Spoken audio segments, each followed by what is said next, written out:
20 लाख बच्चे रोज 18 घंटे की मेहनत, एक 3 घंटे का एग्जाम, लेकिन एक कैमरा फोन, व्हाट्सएप पर एक मैसेज, टेलीग्राम पर एक पीडीएफ, रात 2 बजे पेपर लीक, सब खत्म, स्टूडेंट की सारी मेहनत बर्बाद। Therefore, sir, I rise today to speak wholeheartedly in support of the students of India and to welcome the Public Examination Amendment Bill 2026। Sir, paper leak जैसी सीरियस बीमारी का परमानेंट इलाज करना होगा। जैसे कैंसर का इलाज क्रोसिन खिलाकर नहीं किया जा सकता, ठीक वैसे ही पेपर लीक जैसी प्रॉब्लम का इलाज मीडिया साउंड बाइट से नहीं बल्कि इंस्टीट्यूशनल सॉल्यूशन से होगा, जो आज हमारी सरकार इस बिल के माध्यम से करने जा रही है by introducing India's first ever anti paper leak framework. सबसे पहले मैं नीट के स्टूडेंट्स को कुछ कहना चाहूंगा।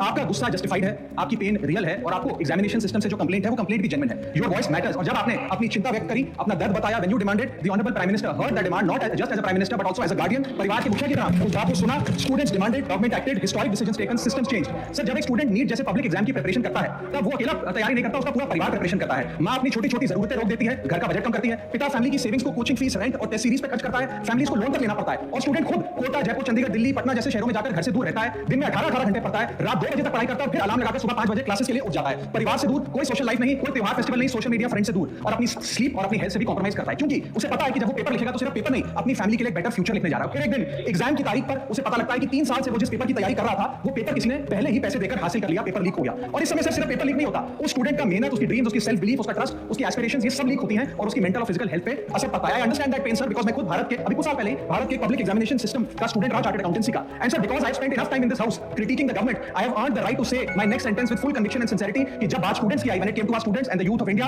The government heard, the government action and the government delivered. Students का फीडबैक लिया, स्टूडेंट्स की डिमांड्स को ऑनर किया और डेमोंस्ट्रेट किया कि सरकार स्टूडेंट्स के साथ खड़ी है। जिस उम्मीद के साथ स्टूडेंट्स ने अपनी मांग प्राइम मिनिस्टर साहब के सामने रखी, उस चिंता को, उस दर्द को समझते हुए तमाम एक्शन लिए गए, तमाम स्टेप्स लिए गए, जैसे कि शॉर्ट टर्म और long term steps. Number 1, paper leak के बाद इमीडिएटली री-एग्जाम कराया गया ताकि साल बर्बाद ना हो। जांच सीबीआई को सौंपी, एसआईटी का गठन हुआ, स्पेशल इन्वेस्टिगेशन टीम, जिसने 13 लोग मेन किंगपिन समेत गिरफ्तार किए। मात्र 75 दिन में, आज से 2 दिन पहले, जब 75 दिन पूरे हुए जांच के, चार्जशीट भी फास्ट ट्रैक कोर्ट में दर्ज करा दी गई, जांच को महीनों सालों लटकाया नहीं। 47 नेशनल टेस्टिंग एजेंसी के ऑफिसर्स को शंट आउट किया गया, एजुकेशन सेक्रेटरी का तबादला हुआ, यहां तक कि मॉरल ग्राउंड्स में हमारे ऑनरेबल एजुकेशन मिनिस्टर ने इस्तीफा तक दिया और स्टूडेंट प्रोटेस्ट के खिलाफ जो केसेस थे उन्हें विड्रॉ किया गया। बीरीड फैमिलीज जिसके अपने किसी घर के बच्चे को, किसी स्टूडेंट को खो दिया, उसको कॉम्पेंसेशन दी जा रही है। एग्जाम सिक्योरिटी प्रोटोकॉल्स को स्ट्रेंथन किया जा रहा है और अगली बार से ये नीट का पेपर ओएमआर शीट से नहीं बल्कि फुल्ली कंप्यूटर बेस्ड टेस्टिंग से कराया जाएगा ताकि remotest chance of paper leak भी एलिमिनेट कर दिया जाए। इसी के साथ साथ सरकार ने एक हायर पावर टास्क फोर्स का गठन किया है जो फर्दर रिफॉर्म्स अंडरटेक करेगी कि भारत के पब्लिक एग्जामिनेशन सिस्टम की इंटीग्रिटी को कैसे प्रिजर्व और प्रोटेक्ट किया जाए, और इसमें इंडिया के मोस्ट अक्लेम्ड एक्सपर्ट्स जैसे कि नंदन नीलकनी साहब को समिति में डाला गया है। इसी के साथ साथ डेटरेंस क्रिएट करने के लिए, अपराधी के मन में खौफ पैदा करने के लिए एक ऐसा कानून लेकर आज सरकार सदन में आई है जिसके पास होने के बाद कोई अपराधी सपने में भी यदि पेपर लीक करने का सोचेगा तो उसकी रूह कांप जाएगी। पहली चीज, पेपर लीक को एक इंडिविजुअल द्वारा किया गया क्राइम नहीं बल्कि एक ऑर्गेनाइज्ड सिंडिकेट नेटवर्क द्वारा किए गए क्राइम के तौर पर ट्रीट किया जाएगा, जिसमें इनसाइडर हो, कोचिंग माफिया हो, लॉजिस्टिक वेंडर हो, प्रिंटिंग प्रेस हो, सॉल्वर गैंग हो, एग्जाम ऑफिशियल्स हो, सब पर कार्रवाई होगी। सबको दोषी करार देने के बाद, गिल्टी करार देने के बाद 10 साल तक की जेल होगी और 10 करोड़ रुपए तक का जुर्माना लिया जाएगा। सारे ऑफेंसेस को cognizable, non bailable, non compoundable बनाया गया। एक स्पेशल टास्क फोर्स का गठन किया गया कि अब कभी भी यदि पेपर लीक की संभावना भी उत्पन्न होती है तो ये स्पेशल टास्क फोर्स जांच करेगी और ये इन्वेस्टिगेशन सालों साल नहीं लटकाई जाएगी।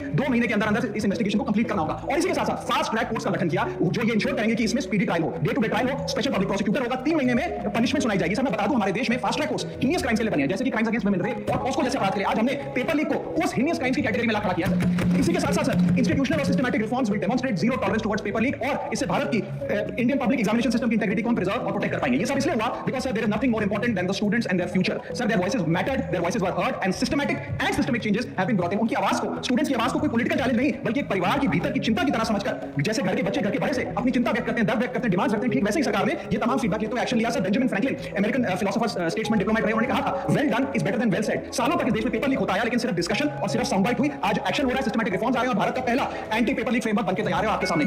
सर, इसी के साथ साथ पेपर लीक किसी पार्टी का, किसी एक सरकार का, ऑफिसर या मिनिस्ट्री की देन नहीं है और ये कोई 2026 का फिनोमेना भी नहीं है। सर, मैं बता दूं कि सर, जब बात अकाउंटेबिलिटी की हो, मोरालिटी की हो, जवाबदेही की हो, तो इसलिए इससे जब बात अकाउंटेबिलिटी की हो, मोरालिटी की हो, जवाबदेही की हो, तो सर ये इससे तय नहीं होना चाहिए कि पेपर लीक कौन से राज्य में हुआ, कौन सी मिनिस्टर के अंदर हुआ, कौन सी पार्टी में हुआ, क्योंकि ये पैन इंडिया ऑर्गेनाइज्ड क्राइम है, क्रॉनिक डिजीज है। 20 लाख बच्चे रोज 18 घंटे की मेहनत, एक 3 घंटे का एग्जाम, लेकिन एक